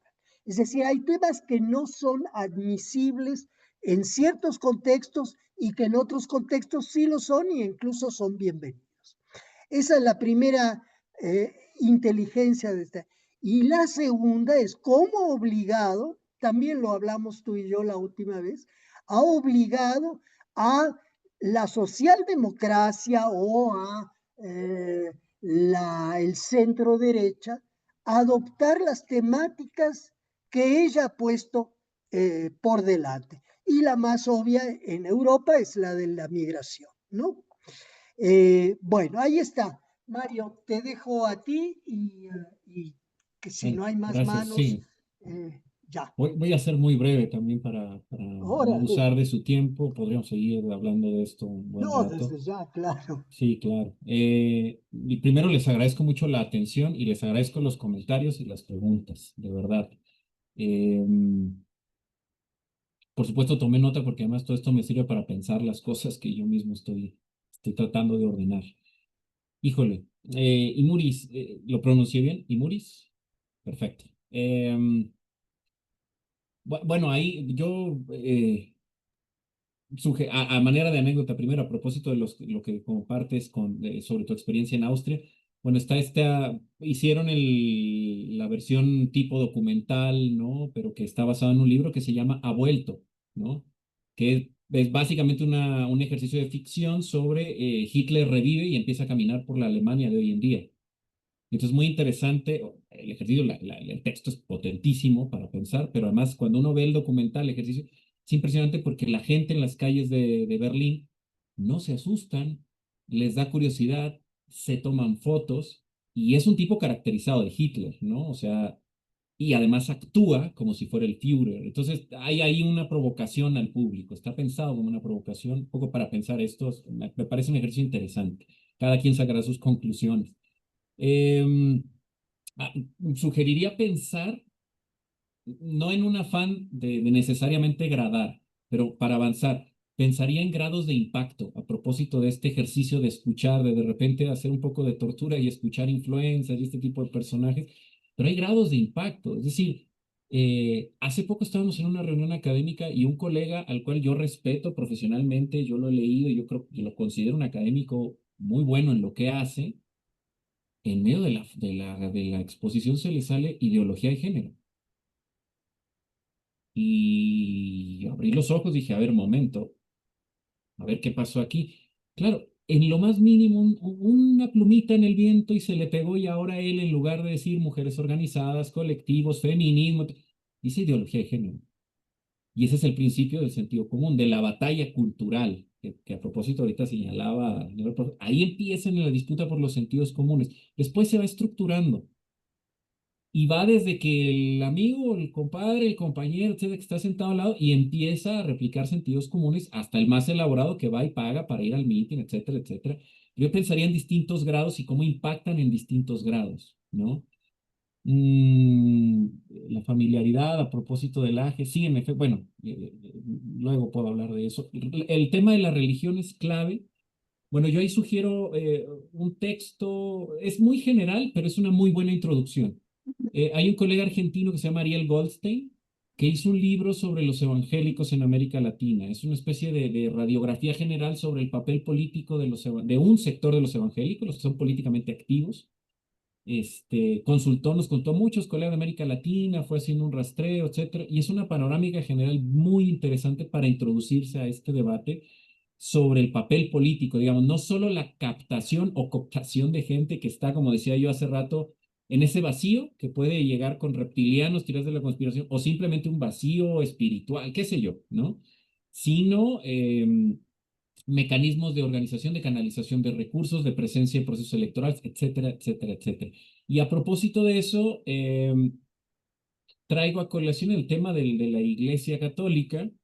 Lo que se mostró, estoy trabajando con esos datos para un texto, lo que mostró la última elección es que volvieron a hacer activismo como lo hicieron en todas las elecciones federales desde los años 90 hasta acá, que lo podemos comprobar, que tenemos evidencia, porque lo podíamos suponer para antes, pero tenemos evidencia de que hacían activismo. y podíamos establecer o inferir una relación entre ese activismo y algunos resultados electorales en ciertas regiones con un alto índice de militancia, no solo de práctica religiosa, sino de militancia católica. Esta vez hicieron lo mismo y no tuvieron resultados favorables. Para decirlo más rápido, a riesgo de que necesitamos estudiarlo más, ya no respondieron políticamente los católicos a lo que les decía el cura, el obispo, el arzobispo, etcétera. Dijeron, no, yo voy a votar por otra cosa. Y ahí hay un hueco, ahí hay un vacío en un país que hasta los años 90 estaban en el rango del 90% según los censos de católicos. Hoy en día está en el 77%, quienes se reconocen católicos. Entonces, ahí hay algo que pensar sobre el papel de las iglesias, digamos, no solo en términos de cooptación y movilización política, sino de vacío, y que ese vacío se llena con algo. Y bueno, y del cristianismo, bueno, una cosa que un colega es especialista en evangélicos y acaba de hacer un trabajo bien interesante que va a salir el año que entra sobre militantes evangélicos que apoyaron la candidatura de Xóchitl Gálvez. Entonces hizo entrevistas bien interesantes sobre cómo se perciben como evangélicos, políticos, etcétera. Pero bueno, él siempre hace la advertencia, hay muchos tipos de cristianos y hay distintos tipos de evangélicos, y por eso yo sugiero el texto de Goldstein, porque permite ver ahí una serie de diferencias. Valga la nota al pie. Un líder evangélico en México, que es Hugo Eric Sánchez Flores, es diputado federal de Morena, fue líder del Partido Encuentro Social y él es el que trae a Agustín Laje a México. Fin de la nota al pie. Sobre el tema de los símbolos, bueno, eso último que comentabas me parece muy interesante y lo conecto con algo de lo que señalaba Clara también y con algo que está por acá, en la batalla cultural. Y con lo último, casi lo último.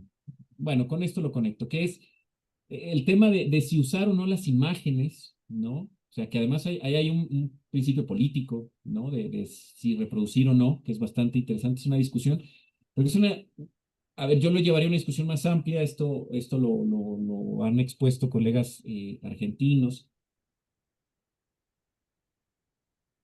que el sistema político democrático, con todo lo que los peros y adjetivos y apellidos que requiere eso, pero que ese sistema político democrático debería tener cabida para las derechas que se reconozcan dentro del sistema. Porque si no, las que absorben ese sistema son las extremas derechas, ¿no? Tendría que haber cabida para esas derechas en un parlamento, estar o no de acuerdo con sus ideas, pero que las puedan expresar. El problema es cuando quienes están adentro de ese sistema son las extremas derechas y legitiman cosas como decir, soy fascista, ¿no? Ahí hay toda una discusión. A mí me incomodó muchísimo cuando lo expusieron, lo escuché en un seminario, luego leí los textos, me incomodó muchísimo porque lo leí en este momento. Pero entiendo desde dónde lo están planteando como una prevención frente a las extremas derechas, que una vez que tienen electorado, legitimidad, lo que hacen es obligar a las otras derechas a pelear por ese electorado y se van radicalizando a la derecha. En fin, podemos no estar de acuerdo, solo lo pongo en la mesa un poco para pensar, ¿no? O sea, cómo está esa discusión. Eh, Claro, usar esos símbolos requiere contexto, requiere una explicación. Yo estaría totalmente de acuerdo en que el circularlo es complicado si no hay un contexto, si no hay un público que entienda por qué se están circulando. Yo, de hecho, cuando he tenido que presentar algunas de estas cosas con estudiantes, con colegas, tengo que hacer un montón de advertencias, ¿no? Por el cuidado, ¿no? Que eso demanda. Hay una, bueno, y luego les comento, es casi una anécdota. Avanzo un poco y regreso a lo de los símbolos. Pablo Semán. Sugiero el libro de Pablo Semán, también muy discutido y hay muchas críticas, pero ayuda a pensar. Él coordinó el libro, hay varios colegas que están ahí, la misma Melina Vázquez, Ezequiel Saferstein, etcétera, otros colegas. Él coordinó el libro, se llama Está entre nosotros, de dónde sale y hasta dónde puede llegar. Su grupo de trabajo empezó a trabajar con estas bases del mileísmo antes de que existiera Milei. Y entonces tienen trabajo de campo e ideas muy interesantes para pensar el caso argentino. Muy criticado también Pablo Semán porque tiene una visión antropológica que de repente me parece también, en fin, no siempre se sostiene, pero ha sido de las explicaciones más sólidas para pensar el caso argentino. Ellos se metieron a presentaciones de libros, conciertos, etcétera, y fueron viendo cómo en esos espacios empezaron a circular los sentidos comunes de la derecha mucho antes de que Milei fuera Milei, ¿no? Y sobre el caso argentino, Silvana, a ver, yo aquí sí me apoyo en los colegas que lo han escrito, en mis amigos, en Bogoslavski, compañía, etcétera, ¿no? Que desde ahí, bueno, yo conozco el caso argentino, he estudiado parte del caso argentino, pero me parece que tienen un poco más de elementos. Y es que esta nueva derecha sí es nueva en algunos sentidos y habilita a la vieja derecha. Es decir, lo que ha hecho, entre otras cosas, no es ser la vieja disfrazada, sino que es nueva y ha habilitado a las viejas derechas. A las de la dictadura o a lo que quedaba ahí, la ha habilitado, no solo en términos de discursos, sino de prácticas y de individuos, pero también ha habilitado a un sector del neoliberalismo que estaba de capa caída ya, ¿no? Que incluso con el PRO en el poder se fueron para abajo, o sea, el PRO no levantaba y los habilitó esta ola encabezada por los mileístas. Eh, y la muestra de que ahí están, pero que no son lo mismo, es que no han podido armar esa coalición que permite hablar de un partido en el poder o una agenda clara. O sea, una semana así a la siguiente se les quiebra ahí adentro el acuerdo. Villarroel, Milei se pelean, marcan distancia. Los diputados traen agendas muy distintas, aunque tengan el mismo sello. El PRO a veces coquetea, a veces no. Esas rupturas digamos, en lo más fino en términos de las alianzas políticas se fracturan mucho y se tienen que volver a coser, y eso, entre otras cosas, lo que nos permite pensar es que no son un proyecto único, sino que las habilitó, les dio otra vez el espacio público y político, pero que en cualquier momento se puede volver a posicionar, o sea, esa vieja derecha y comerse a la nueva. Eso está la moneda en el aire. Eh, Luego, bueno, Dios, patria y familia, un lema clásico que viene de una raíz católica muy tradicional, pero que ahí está, bueno, es casi el lema del nuevo PAN, valga la anotación. Bueno, a propósito de estos elementos comunes de lo que nos compartía Clara, en la reunión del G7 de este año, que preside Meloni, iban a discutir el tema de China, el tema de Rusia y Ucrania, y no me acuerdo qué otra, o sea, la agenda era potentísima. Y antes de que empiece la discusión, Meloni dice, bueno, antes que otra cosa, necesitamos un primer acuerdo. Y el primer acuerdo es que todos los que estamos aquí no vamos a hablar de nada que tenga que ver con la ideología de género. Porque en mi país no vamos a aceptar ni el aborto ni el matrimonio igualitario. Y como los otros temas eran más importantes, el resto del G7 dijo, bueno, está bien, entonces el G7 firmó un acuerdo, que esos no eran temas que se iban a tocar y que respaldaban el acuerdo de Meloni de que esos temas no iban a avanzar. No solo es el discurso, es la práctica, es posicionarlo en una agenda del G7, pero luego también en las prácticas políticas y legales y prohibirlo y volverlo iba a decir un pecado, pero no, un delito, etcétera, ¿no? Es decir, ahorita me he movido mucho en el plano del discurso, pero las prácticas cuando tienen el poder son claves, ¿no? Es decir, los retrocesos en materia de derechos conquistados, etcétera, eso lo estamos viendo, pero en la medida, y por eso cerraba un poco con esa idea, son gobiernos que vienen impulsados por coaliciones de actores distintos, son débiles en términos de ejercicio político y les cuesta mucho trabajo implementar esos programas, esas políticas, ¿sí? No estoy diciendo que no lo logren, solo estoy diciendo que les cuesta trabajo. Bueno, y el caso italiano, valga la anotación, antes de Meloni ya venía la Liga, ¿no? De Salvini, y es bien interesante porque Salvini ya tenía un blog y antes de que las redes sociales fueran así el boom, él ya había hecho este experimento con un blog, y es bien interesante, es el caso italiano, ¿no? Algunas cosas he leído sobre eso y me parece muy interesante porque ahí reactivó sentidos comunes del fascismo, ¿no? O sea, que ni Berlusconi, y eso ya es mucho decir. Eh, Voy avanzando, Laje, sí, los libros, las redes sociales, es un asesor de político, es un personaje, a ver, voy a decir algo mal y rápido, es grotesco, pero también es fascinante como objeto de estudio porque ha evolucionado a una velocidad tremenda y se ha posicionado como un referente para actores tan distintos como presidentes, candidatos a la presidencia o jóvenes seguidores del tema. Y eso nos habla de esa flexibilidad y esa capacidad de posicionarse como un producto en el mercado y de dar eso que llama la batalla cultural, ¿no? Al Aje lo traían los católicos radicales, entre otros el Yunque lo traía a México cuando escribió el libro con Nicolás Márquez, el de la izquierda negra, No. ay, este que tiene al Che con lipstick en la portada, pero Sí. bueno, ahorita se me fue el nombre.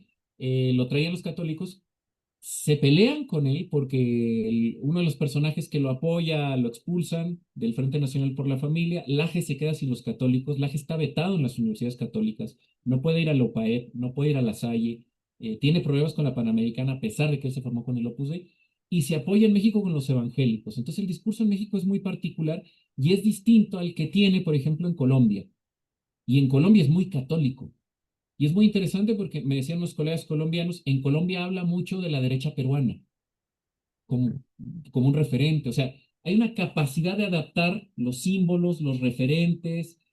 Es interesante, es un objeto de estudio interesante eh, que además está habilitando, yo les decía hace rato, los pequeños lajes, ¿no? Los legitima, pero también actores políticos de la extrema derecha. Bueno, ahora está de gira, estuvo en Colombia, donde va a haber elecciones, está en Chile, donde va a haber elecciones, o sea, no es gratuito que esté. Fue a Honduras 2 semanas antes de la elección, sí, sabe también el capital que representa. Oye, Mario, una Sí, cosita. Eh, Atlas Network, que es el mayor articulador de las derechas a nivel planetario, sí. le da mucho más chance a Alberto Venegas y a la Fundación Libertad que a Alaje. Claro, porque me parece que el pensamiento de Alberto Venegas está más estructurado en torno a lo económico. Sí, en parte, El sí. del AGE es muy poco económico, es mucho más ideológico, es mucho más Mm, tal político vez, sí. y en ese sentido es mucho más digerible. Y Alberto Venegas tiene de carismático lo que Sí. una piedra, ¿sí?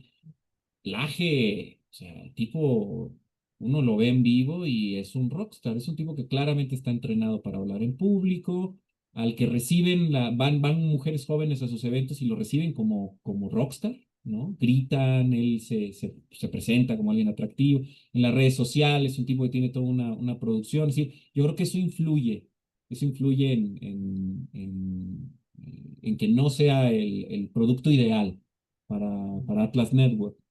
Eh, Melina Vázquez, el trabajo sobre los jóvenes. En efecto, pero el trabajo que hizo con los jóvenes luego tiene el trabajo sobre las trayectorias de esos jóvenes, y siguió sus trayectorias a partir de las redes sociales antes de que empezaran a manifestarse políticamente. Ese trabajo lo presentó en este seminario que les decía del pueblo de derechas, es reciente, y es la segunda parte de su trabajo.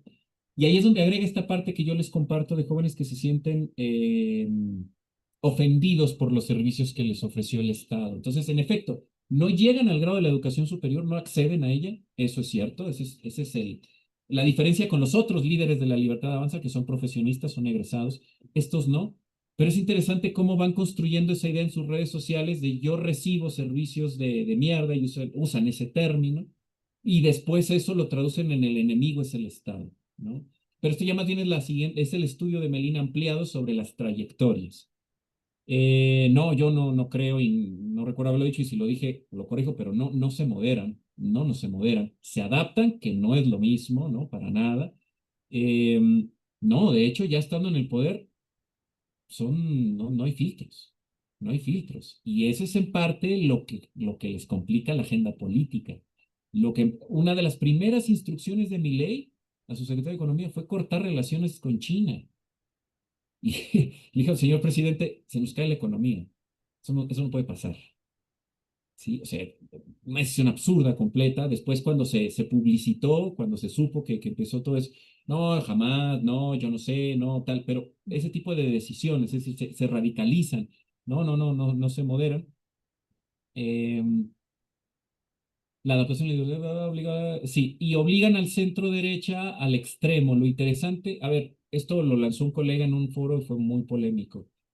Él dijo, me preocupa que sí, que las derechas, el centro derecha se radicalice, pero me preocupa más que la izquierda tenga que tomar algunas actitudes así. Y él Ujú. ponía el ejemplo de Lula en la última elección. Lula hincado besando la mano de los ministros evangélicos, porque ellos definen elecciones. Dice, claro, Lula es un animal político y sabe que no se podía dar el lujo de pelearse con ellos. Y estaba peleando por centímetros con Bolsonaro.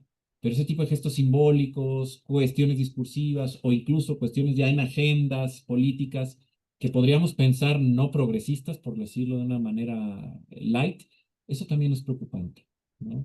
La imposibilidad de posicionar agendas progresistas más radicales como soluciones a las crisis, ¿no? Bueno, eso yo sé que muchas cosas se quedaron en el tintero, les pido una disculpa, pero eso, en principio. Listo, bueno, Mario, yo te agradezco y creo que en nombre de todos, tu exposición, las respuestas que diste a nuestras inquietudes. Y bueno, yo creo que vamos a seguir hablando contigo porque lamentablemente es una temática que nos va a ocupar durante un buen rato, ¿no? Eh, yo nomás para concluir, Mario, yo creo que efectivamente lo de la crisis 2008 gravita sobre no resurrección, porque nunca se murió, pero este auge de las extremas derechas. Pero hay otro aspecto que habría que enfatizar y que es la crisis de la izquierda, de las izquierdas desde la caída del muro de Berlín, ¿no? Y entonces, bueno, a ti te gusta, creo, esa metáfora de vasos comunicantes, ¿no? Entonces, como, como la izquierda no lo atiende o el Estado no lo atiende, en otro caso, entonces lo ocupa el lugar. Bueno, también hay algo de eso en con la extrema derecha, ¿no? Bueno, listo, Yo quería agregar una cosita más.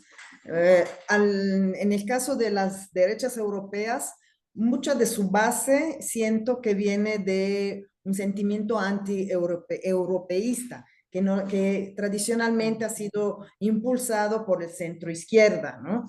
Entonces, decepcionados por la Unión Europea, que nunca despegó, nunca funcionó, muchos electores salen de la izquierda moderada, digamos, centro izquierda, y en vez de pegarse a la izquierda real, se van hacia la derecha. Pero cuando luego van al poder, esas ultraderechas, se vuelven completamente atlantistas, se vuelven europeístas, no rompen, ¿no? Y lo estamos viendo, por ejemplo, en el caso de Meloni, pero bueno, salvo el caso inglés, ¿no? Donde Farage llevó al Brexit, pero en muchos otros casos, cuando ya llegan al poder, tienen que negociar y entran en el sistema. Y entonces ahí es donde se espera que vayan a perder el electorado y es un fenómeno, bueno, que todos estamos esperando, ¿no? Que suceda. Ya lo estamos viendo ahora con la crisis, con Ucrania y todo lo que está ocurriendo, ¿no? Entonces, bueno, quería agregar ese pequeño.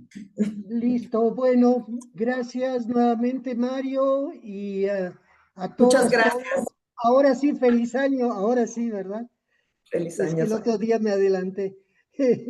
Año a Muchísimas todos. gracias por la Hasta oportunidad, pronto. que Gracias, Mario, y descansen, espero esperemos que Gracias. nos verte encontremos pronto. otra vez. Cuídense Sí, mucho. Chao. Muchas Chao. gracias, bye, bonita noche.